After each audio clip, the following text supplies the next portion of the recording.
Hey guys, welcome to biomixup. आज के इस वीडियो में हम डिस्कस करेंगे हॉक्स जीन्स के बारे में, जो कि एक पार्ट है हमारा टेट्रापोड लिम्ब डेवलपमेंट का। ये जो हॉक्स जीन्स जो प्रेजेंट है, there are different type of Hox genes, like it can be Hox 9, Hox 10, Hox 11, Hox 12 और Hox 13।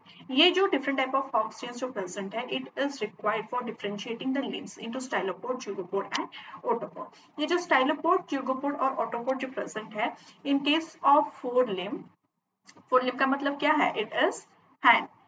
and in case of hind limb we will discuss what they are called। ये जो है leg का reason है।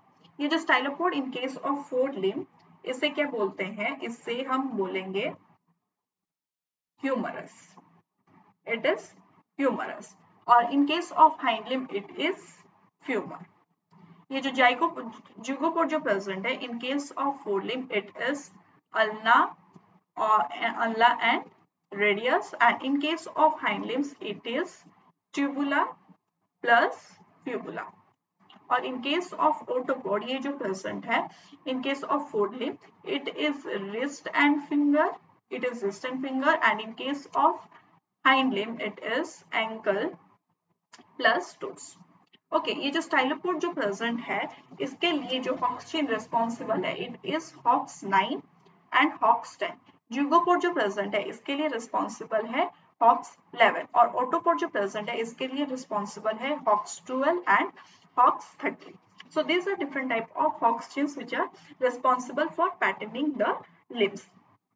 ये जो Hox gene जो present है, इसका अगर म्यूटेशन होगा तो there are different type of malformation which is seen during the development। different type of hawks genes like it can be hawks 9, 10, 11, 12, 13। अगर इन जीन्स का अगर म्यूटेशन हो जाएगा तो क्या होगा?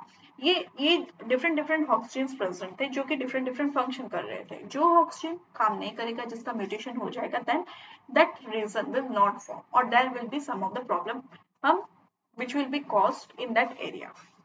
ओके, हमारा हॉक्स 11 किसके लिए रिस्पॉन्सिबल था? हॉक्स 11 जो प्रेजेंट था, अगर इसका म्यूटेशन हो जाएगा, हॉक्स 11 किसके लिए रिस्पॉन्सिबल था? It was responsible for the formation of zeugopod. अभी अगर इसका म्यूटेशन हो गया, if there is mutation, there will be no zeugopod form.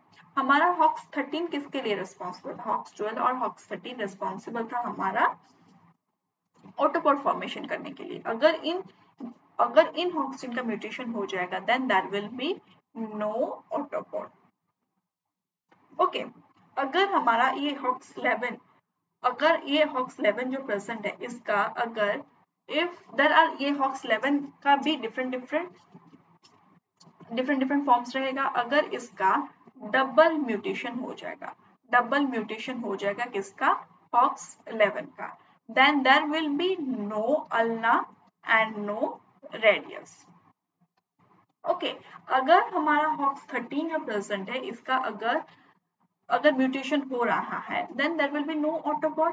और इफ ऑटोपोड का मतलब क्या है? हमारा रिस्ट और फिंगर है। अगर इसका म्यूटेशन हो गया, then the fingers which are form, यहाँ पे देख सकते हैं कि इसमें कुछ डिस्टिंग्विश नहीं हुआ है, इन दोनों फिंगर्स के बीच कुछ डिस्टिंग्विश नहीं हुआ है।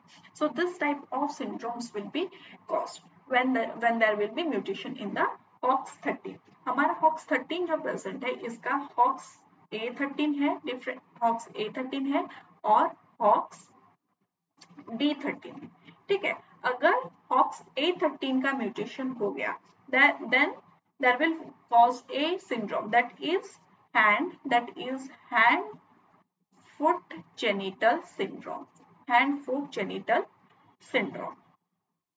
ठीक है, अगर हॉक्स D13 का म्यूटेशन हो गया, देन हमारा हैंड और फिट का जो डिजिट्स जो प्रेजेंट है, it will be fused. Okay, this was all about the Hox genes and the mutation case of the Hox genes।